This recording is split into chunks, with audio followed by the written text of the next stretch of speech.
Hey guys, and welcome to this edition of Scruff's Garage. So today in the garage I have my 2024 Tenere 700. There's always a lot of discussion online. I've seen guys asking questions about side luggage racks and the rear rack and combinations to run luggage if you're doing trips like a BDR trip.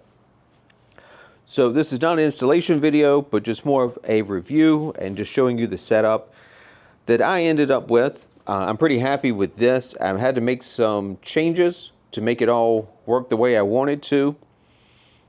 When I first bought the bike, it had this Givi rear rack on it, which is a really nice rack. Very strong. This Givi rack even has these rear supports that come down under the bike and support it from the bottom. Gives a lot of strength to this rack setup. So this is really nice. They're fairly expensive and allows me to run this Givi box. This is the Trekker Outback. It's a really nice box. And if I commute to work, I like to have the option of carrying that because it's big enough I can put a helmet in it or my laptop and stuff like that. However, the problem was I couldn't run this rack. These rails get in the way when I wanted to add these. This is the Tusk brand, but I think pretty much any of the brands out there would have the same issue. These wouldn't fit with that rack setup. So what I ended up doing, I ended up changing to this NiceCNC rear luggage rack. It comes with these rails here. And then I was able to add these Tusk side luggage pannier racks, whatever you want to call them. The NiceCNC rear luggage rack came with these spacers. You can sort of see them in there. Maybe that's, yeah, there you go. It's a little better look. Those there. The Tusk side racks came with these spacers, except the way they come, they're double the length that you see there. That was going to be too long. It was going to put the racks, way far out, and the bolts weren't long enough. That was going to be a problem. I ended up cutting these in half. These are aluminum spacers. So I put them in the vise and a jigsaw. I cut them in half, and that actually worked out perfectly. I've got just enough spacing that I can run the rear rack, and then it spaces out the side rack so it keeps it off the bodywork and allows me to mount all of it together. We said the Tusk side racks, I'm happy with these.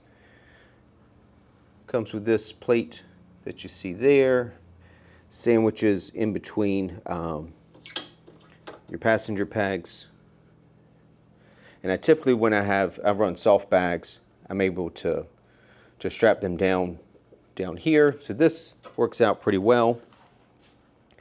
I still wanted to be able to run the top box. So as an accessory kit, you can get these posts here for the Givi box. So you can mount these in the NiceCNC rack, pre-drilled for it. Really nice, thoughtful ahead of time. And you can get these posts and this rear piece and even the little rubber bumpers. That's an accessory kit. So I can mount this box the same way that it fit on the Trekker rack from Givi. If you haven't seen the bottom of one of these, it has these slots here in the bottom, and then that piece there's a sort of a locking tab that engages there.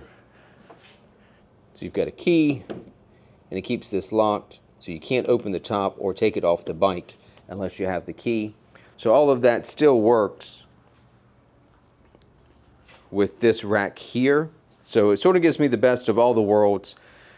I can mount the top box, side rack. I can do my soft bags when I'm on a sort of like a BDR trip or something. So this all worked out really well. And then of course I have the rear fender delete.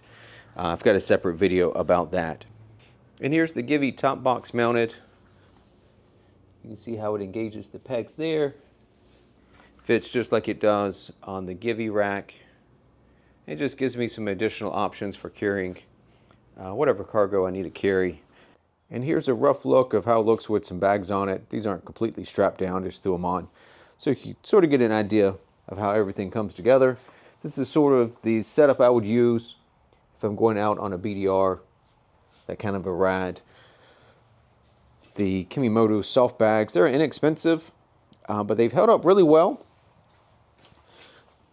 This material is not waterproof. They come with a exterior liner that you can put on them if you were riding in the rain and concerned about what was inside of it. But having the zipper up top makes them a little easier to get into versus something that is a roll top bag. This is obviously completely waterproof. These are not. But if you need to get to your snacks, we make a quick stop. That style zipper is a little easier to get into. I typically run the duffel bag longitudinal like this. Gives me enough room to sit. And when there's more stuff in the bag, actually gives you a little backrest. If you're doing some highway miles and you need to lean back.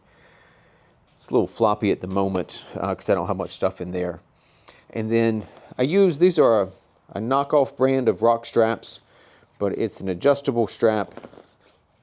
And then one end is a like bungee cord style.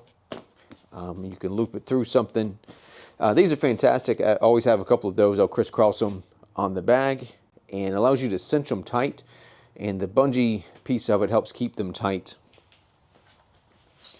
But here's a look at the bags. Like I said, the racks do a really good job helping keep them off the body work. Otherwise, they'll rub the paint off. And then as far as keeping it off the exhaust, that's going to depend on if you have a high mount exhaust and the size of your bags, how much stuff you have in them, and how well you have it strapped down. So that will vary person to person. So if you have any questions about what I'm running here, feel free to post questions in the comments below. As always, I'll answer anything that I can. And thanks for tuning in to this edition of Scruff's Garage.